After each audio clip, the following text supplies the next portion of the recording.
These men are climbing slippery limestone cliffs, risking falls of up to 100 feet.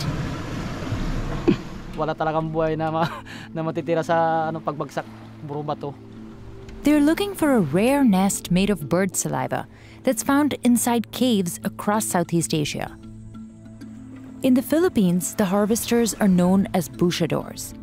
Ako si Alvin Villarindo, isa akong busyador ng pangalan at Nabat Island. For centuries, Alvin Villarendo's family have put their lives on the line to gather swiftlet nests. Just 2 pounds is worth $2,900, and it's used to make a soup that locals believe is good for your health. Alvin and his crew gather at Pangalan Point on Mighty Island. And they're heading to Nabat Island. It's one of the 7,000 islands that make up the Philippines, and it can only be reached by boat.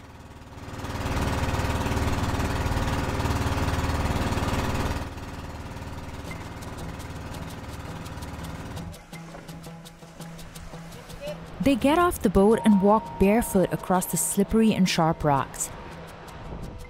They make the ladder as they're climbing up. They tighten the bamboo with rope. Then they attach a piece of wood called kalitang to the ladder.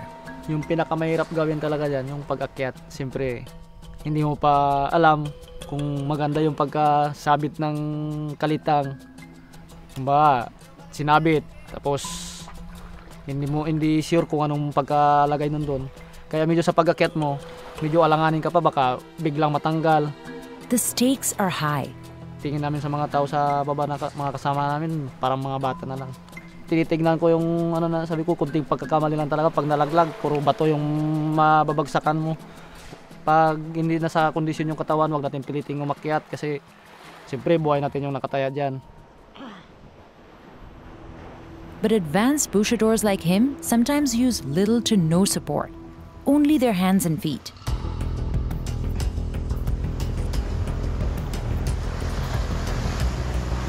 This is the most dangerous way to climb. In the regional language, it's known as kagang kagang lang, or like a crab.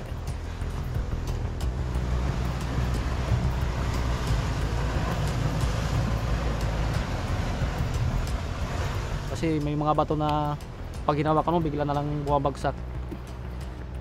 Alvin has had some close calls, and he dislocated his shoulder once. Pag-akyat ko sa butas, medyo maliit yung butas. Noon, daan-daan akong bumaba sa kawayan, isang kamay na lang inawak ko sa kawayan. Yun na, uminto na talaga ako sa pag-akyat sa mga matataas. Nabat Island is completely remote. If there's an emergency, there's no way to quickly get help. Dami na rin na-disgrasya na sa pag-akyat. Bayaw ko na isa na nalaglag, patay din.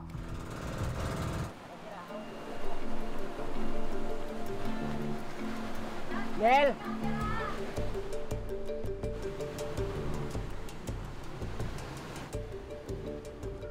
After spotting the nests, Alvin uses a spray bottle filled with water to loosen them.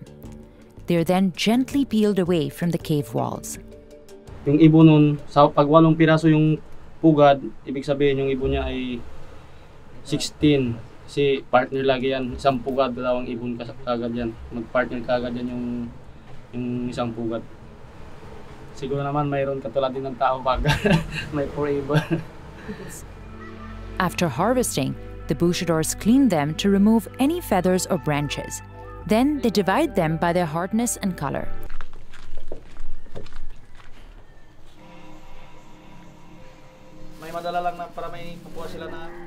The local city hall buys the nests from the bushadors at a regulated price and sells them to private customers around the world.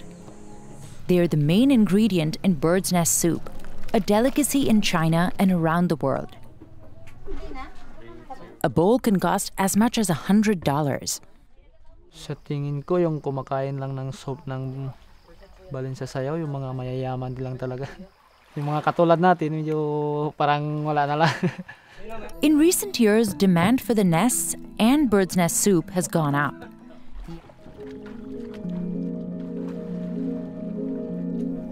Alvin is finally home after 2 days of hunting for nests. The season is almost over. kailangan ko ng pagiging isang busyador. Yun na lang kasi hindi naman ako nakapag-aral, hindi ako nakapagtapos ng pag-aaral. Tapos unang-una ayaw ko rin magtrabaho ng malayo sa pamilya ko kasi mas kumikita na rin ako dito sa pagiging busyador. Nagdala lang ka na dyan.